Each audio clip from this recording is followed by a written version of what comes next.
Salam əziz müdavimlər və abituriyentlər. Bizim bugünkü mövzumuz söz yaradıcılığı olacaq. Belə ki, bugünkü dərsdə çalışacağıq ki, söz yaradıcılığı mövzusuna dair əsas məqamları mənimsəyək. Başlayaq.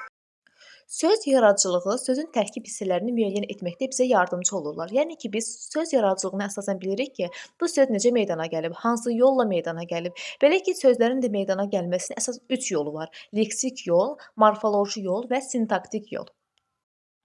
Leksik yol o deməkdir ki, əsasən, leksik yolla söz yaranması, amonimlərdə özünü göstərir. Yəni ki, leksik söz yolu ilə biz söz yaratdıq.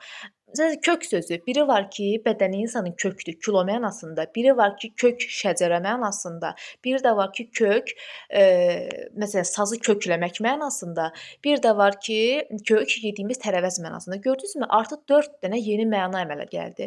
Bir də ki, dilə yeni-yeni sözlər ki, daxil olur. Bax, həmin bu yeni sözlər də alınma sözlər olsun və sair bu tipli sözlər də leksik yolla yaranmaya aiddir.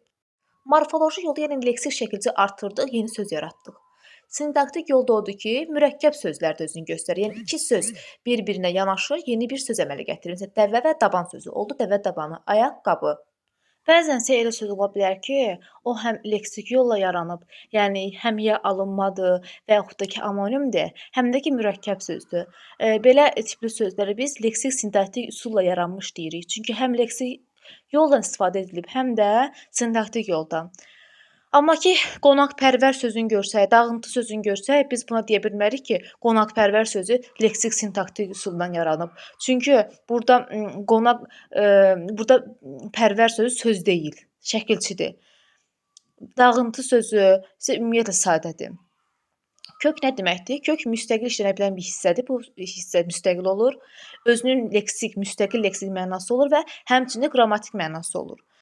Sözün yaranması isə biz sözə son leksik şəkilçini artdırdıqdan sonra baxırıq ki, bu söz hansı nitq hissəsidir və həmin sonuncu leksik şəkilçi də bizə deyir ki, bu sonuncu leksik şəkilçi sözə qoşularaq hansı nitq hissəsini, hansı sözü yaradıb.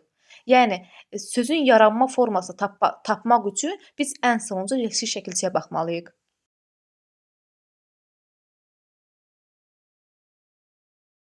Şəkilçilər özləri də iki cür olur. Leksik şəkilçimiz var, bir də qrammatik şəkilçimiz var. İstər leksik şəkilçi olsun, istərsə də qrammatik şəkilçi olsun, qrammatik məzmun daşıyırlar. Yəni şəkilçilərin leksik mənası olmur və müstəqil məna ifadə etmirlər. 1, 2, 3 və 4 cür yazılır. Əsasən burada diqqət edəcəyimiz bir məqam var. Buna diqqətlə qulaq asın. Belə ki, leksik şəkilçi yalnız və yalnız sadə sözə qoşulduğu zaman düzəltmə söz əmələ gətirir və sözün quruluşunu dəyişir. Leksik şəkilçi düzəltmə sözə qoşulduğu zaman sözün quruluşunu dəyişmir və yeni düzəltmə söz meydana gətirə bilər. Yəni yeni söz meydana gətirə bilər. Amma düzəltmə olmur o. Çünki düzəltmə söz zaten düzəltmə idi. Quruluşunu dəyişmir. Eynilə mürəkkəb sözdə leksik şəkilçi qoşulduğu zaman mürəkkəb olur. Yəni onun quruluşu dəyişmir. Ola bilər ki, leksik şəkildə istər düzəltmə sözü, istər mürəkkəb sözə qoşulub yeni mənalı söz əmələ gətirə bilər, amma onun quruluşuna təsir göstərmir. Yalnız və yalnız leksik söz sadə sözə qoşulduğu zaman quruluşa təsir göstərir. Sonra gəlir eyniköklü sözlər. Eyniköklü sözlərdə bu üç məqama diqqətlə fikir verin. Mütləq düzəltmə söz olmalıdır. Eyniköklü sözlər mütləq kökləri eyni olmalıdır və mütləq kökləri eyni hissəsi olmalıdır. Baxın, bağban sözündə kök bağdır, bağlıq sözündə kök bağdır, bağsız sözündə də kök bağdır və hər biri eyni sözdür, hər biri düzəltmə sözdür və hər biri də eyni kökləri eyni hissəsidir. Amma gurultu və gurluq sözlərinə gur sözləri eyni köklü sözlər deyil. Gurultu təqlidi sözdür, mənası yoxdur. Gurluq sözdəki gur sözü sifətdir və buna eyni köklü sözlər deyil. Daha sonra həm leksik şəkilçi, həm də qrammatik şəkilçi kimi çıxış edən şəkilçilərimiz var ki, mən onlardan bəzilərini burada yerləşdirmişəm. Biri var, məsələn, sasər şəkilçisi həm leksikdir, həm də qrammatikdir. Susamaq, sudan susamaq leksik, amma gəlsə də qrammatik məna ifadə eləyir, qrammatik sasər şəkilçisidir. Maqmək, biri var yemək, yəni xörək mənasında, biri var oxumaq, qrammatik.